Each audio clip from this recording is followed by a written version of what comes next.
ওসমান হাদির চিকিৎসার জন্য টাকা পয়সা কোনো ব্যাপার না, বললেন অর্থ উপদেষ্টা। ইনকিলাব মঞ্চের আহ্বায়ক গুলিবিদ্ধ শরীফ ওসমান হাদির চিকিৎসার জন্য টাকা পয়সা কোনো ব্যাপার না বলে জানিয়েছেন অর্থ উপদেষ্টা সালাউদ্দিন আহমেদ। তিনি জানান, অর্থ মন্ত্রণালয়ের নিজস্ব বাজেট থেকে তার চিকিৎসার ব্যয় দেওয়া হবে। আজ বেলা 1:10 ঢাকার এবারকেয়ার হাসপাতাল থেকে শাহজালাল আন্তর্জাতিক বিমানবন্দরের উদ্দেশ্যে রওনা দেয় ওসমান হাদিকে বহন করা অ্যাম্বুলেন্স।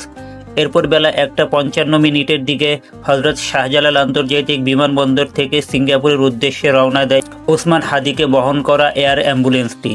অর্থ উপদেষ্টা বলেন, ওসমান হাদিকে বাইরে পাঠানোর জন্য কাল যখন মেসেজ এলো, আমরা বলেছি টাকা পয়সা কোনো ব্যাপার না, আমরা বরাদ্দ দেব। ঢাকা 8 আসনে স্বতন্ত্র প্রার্থী হিসেবে প্রতিদ্বন্দ্বিতা করার ঘোষণা দিয়েছিলেন ওসমান হাদি।